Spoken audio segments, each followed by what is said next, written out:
one way to ensure that your blog gets good search engine rankings is to make sure that it has a sitemap. And there are various ways that you can create a sitemap for your WordPress blog, but I'm going to show you one of the simplest ones in this video. And what I'm going to do is I'm going to use a plugin to create a sitemap for my site and to update it every time a new post is made to my blog. Now the plugin I'm going to use is this one, the Google XML Sitemaps plugin, and you can get it from the WordPress.org website, or you can install it from the dashboard. Now one thing I do have to say about this is that it is not compatible with the multi-site feature in WordPress.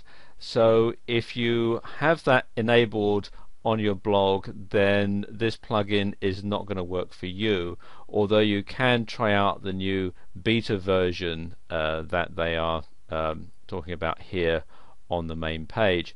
I don't have the multi-site feature on my WordPress blog, so I'm going to go ahead and install it.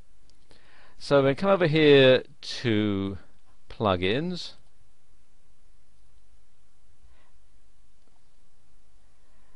and click here where it says add new,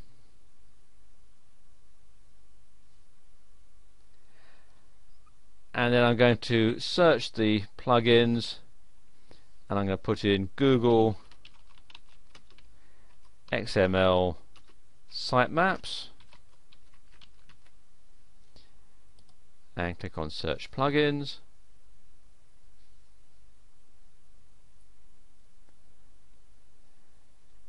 And this is the one that we want, and at the time that I'm recording this video it's version 3.2.6, and click here on install now and click on OK,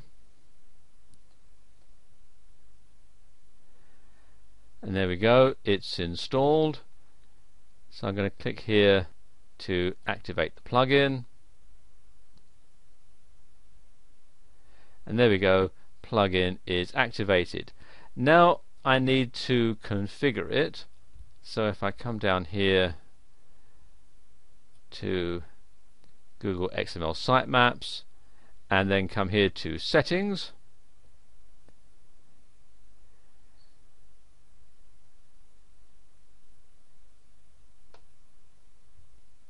you can actually just leave it all at the default settings if you wish, but you can also customize it as well. We're going to leave it here, write a normal XML file, which is your file name, and this is very important, so leave that checked. And you can also write a gzipped file as well. You will want to make sure that your sitemap is rebuilt if you change the content of your blog. You can enable this one here, manual sitemap building via GET request. Personally, I would leave that one blank. Now, update notifications, obviously you want it to notify Google about updates for your blog, and likewise Bing, ask.com. And you also want to add a sitemap URL to the virtual robots.txt file, and this is actually very important. In some of the advanced options here, when you're just starting out, if it's a new blog, you don't really want to limit the number of posts in the sitemap. Newer posts will be included first. If you've got a blog that's been established for a while and you've got 300 or 400 posts on it, then you really don't need to have that indexed every single page, because some of the older posts aren't really going to be relevant. So you can insert a number of posts in there if you wish. Exactly how many is something you really want to simply use trial and error to find out. You certainly want to have it build the sitemap as a background process, and this is very helpful because otherwise you're going to have to wait while it builds the sitemap every time you save a post, so that can be a bit annoying. So if you have it build it in the background, then things will work a lot quicker. and you can see all these other pages here, which for the purposes of the demonstration I'm just going to leave at the default settings. Again, you also got some things that you can either alter or change or leave alone. The post priority, I'm going to leave it at the default comment count, and automatic detection of the sitemap.xml file, I'm going to leave that at the default settings as well. In your sitemap content, again, you want to include your home page obviously and the posts. If you have categories, then you want to include those, and if you have authors that post regularly on your blog, you might want to include those pages as well.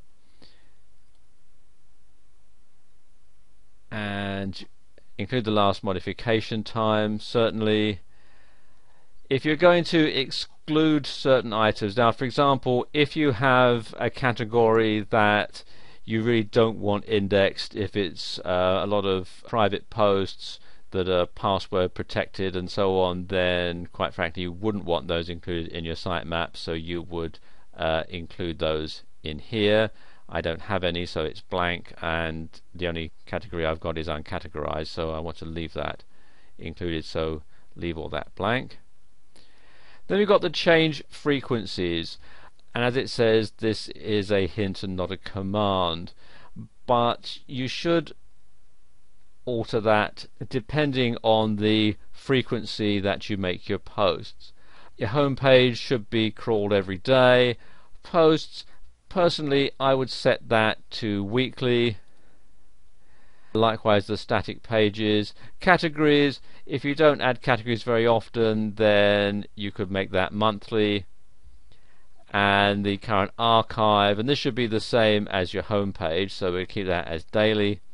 Older archives, this is set to yearly. You might want to change that after you've had your blog for several years.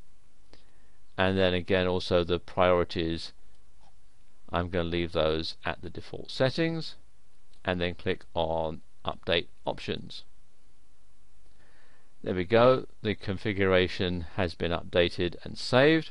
Now I need to build my sitemap because this is the new installation. So when I click here,